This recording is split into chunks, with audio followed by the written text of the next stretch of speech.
Hey everyone, Brian from ActiveMelody.com, and what I'm going to do in this video is I'm going to show you how to play two different versions of a blues rhythm. It's a very common scenario that you'll run into if you're in a jam session, or even if you're just playing with another musician. A lot of times you'll play a 12-bar blues and it'll be your turn to play rhythm. And so anyway, I got an email from someone saying, hey, I know how to play a lot of lead stuff, but I'm not really sure what to do when it comes to playing rhythm. And I looked through all of my lessons that I put up on the site and I realized I haven't really done just a very basic 12-bar blues rhythm. Now I wanted to throw in a few extra licks to make it a little more interesting, but basically that's what we're going to learn in this. I'm going to give you two different variations of it. Now I'm going to play through it without the jam track right now, just so you can hear what we're going to learn. But if you'd like to download the jam track, you can get it for free, and you can get the tablature for free, and you can get the on-screen tab viewer. So all of the lesson materials for this is 100% free. I just wanted to make that available to everyone, just because I think it's a void that's sort of out there. There's not a lot of sort of basic 12-bar blues stuff. All right, so let me play through what we're going to learn. I'll play through the first version, then we'll do the second, and then we'll get into the lesson material. So here's the first one.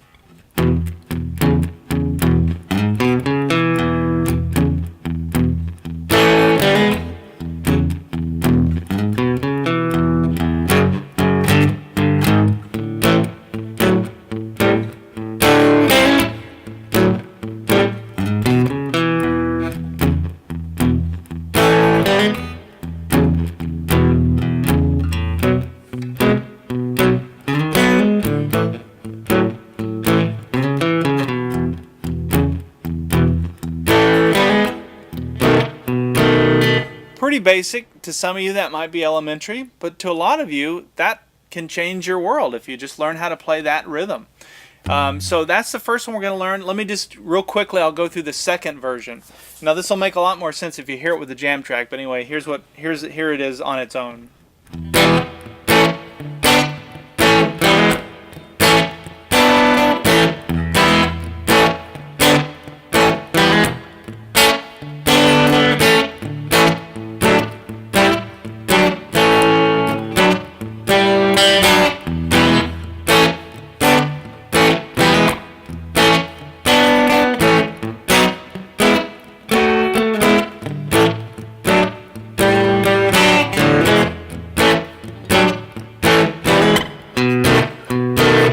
Now, what's nice about these two are that you can mix and match parts of it. So if you like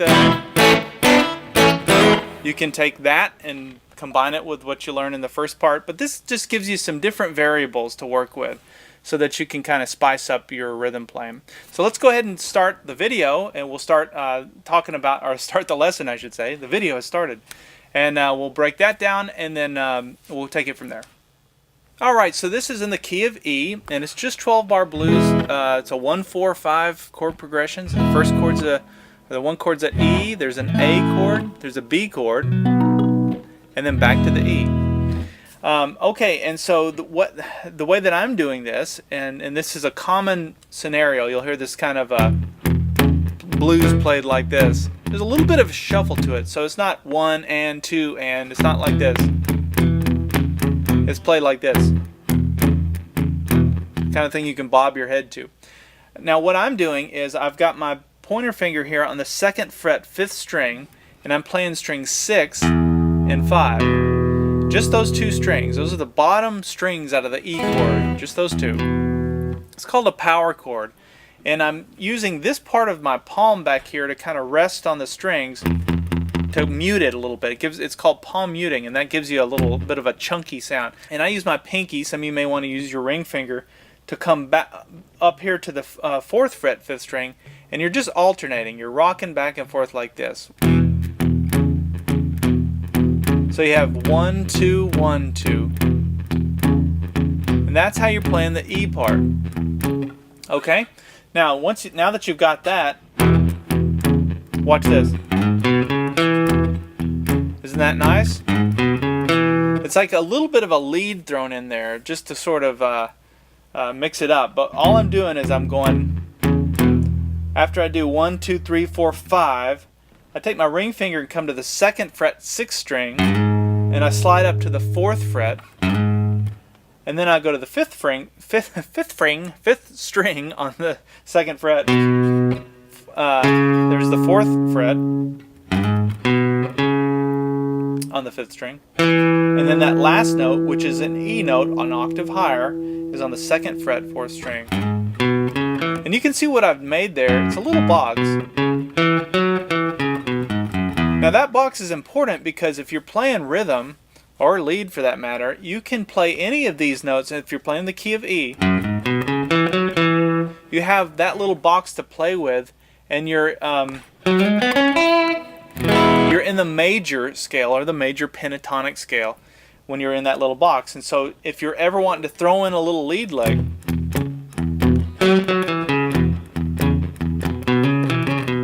you have that space to play with. So that's where this lick comes from.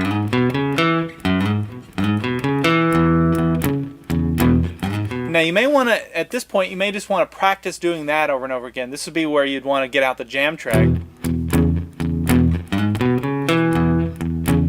Now here's another thing. Once I get to this note, that E, I quickly come back down to play the open 6th string, or the lower E.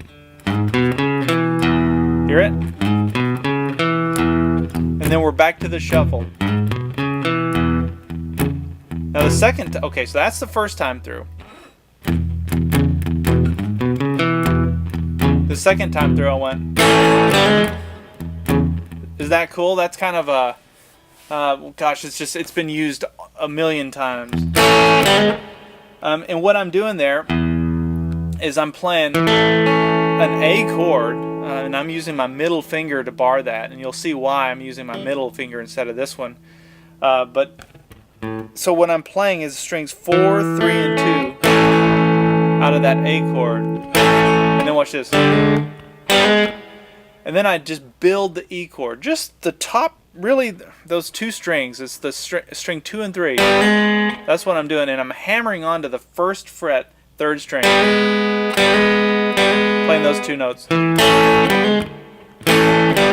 that's what I'm doing. And it gives it a real bluesy feel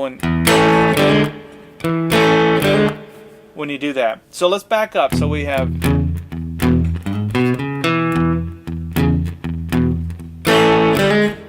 now after I do that, you got to keep your timing going. So, and this is why that jam track's important. So you can come right back down. This time you've got your pinky or your ring finger on the 4th fret, 5th string into that position. So, all right. And then I played the little lead part again, which we've already learned. Now watch this. This is a little walk up to the A. Now that may be something some of you know, but some of you may have never thought about transitioning to the A, just like the way a bass player would do. And that's kind of what you're doing. So you're going back to this E power chord, and then you're going to play an F sharp power chord. And so that's your pointer finger on the 2nd fret, 6th string. Your pinky, or your ring finger, is on the 4th fret, 5th string. Now we're going to play a G power chord. So we're just taking that same shape, sliding it up one more to a G sharp. So we have.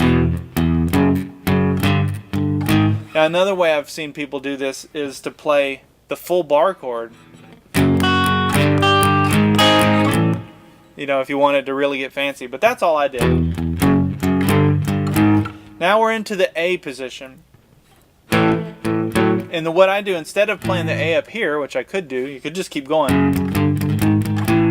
I came and played it here. It's the same notes, but you're playing them in a different position. So now I'm playing the open 5th string, which is an A, and I'm fretting the 2nd fret, 4th string.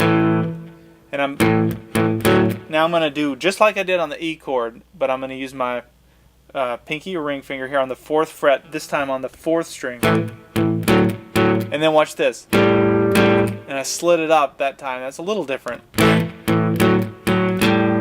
So we went to the 4th fret up to the 5th fret. Now I did that same little bluesy thing like we did there, but now I'm doing it up here. And the reason that it works, or it's really played the same way. Remember I showed you to use your ring finger, or well, up here I use my middle finger, I guess. Up here I use my ring finger to play the 7th fret and play strings 4, 3, and 2. And now we're going to bar the first 3 strings on the 5th fret. We're only going to play strings 2 and 3. And then we're going to hammer onto the 6th fret 3rd string with our middle finger. It's the same thing that you're doing down here, if you think about it. Look at how that plays around the E chord. Well, think about the A chord. If you were to make an A bar chord, it'd be here. So hopefully you can see how that little lick plays off the chord, and that's a key to playing any lead, is just knowing what the chord shape is and how you can play notes that are in that chord. Okay, so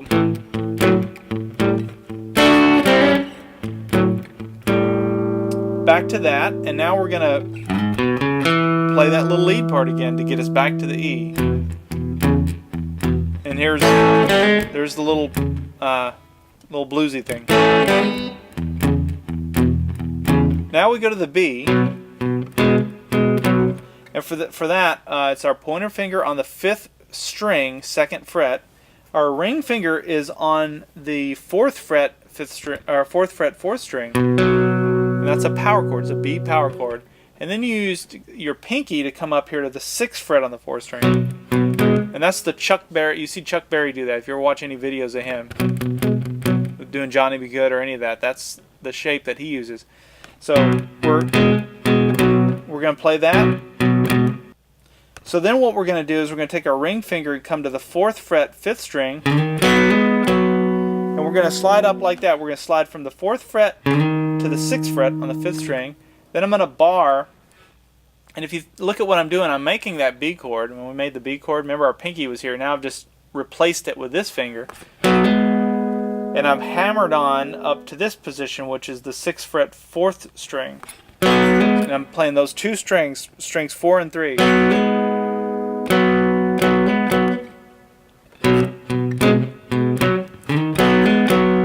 And that's a powerful little lick that you can use anytime you're playing a chord, no matter what chord. So if you're playing G, or well, anything. Let's say we're playing an E chord up here.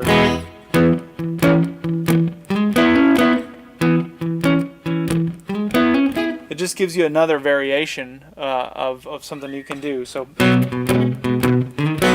now we're back to the A, and then we're back to the E, using that lick. And then the turnaround chord is the B7th, the B7th. And I'll assume you know how to make a B7th. And all I did once I made the B7th was went. And there's a million things I could have done there. But I just wanted to keep it very basic with chords.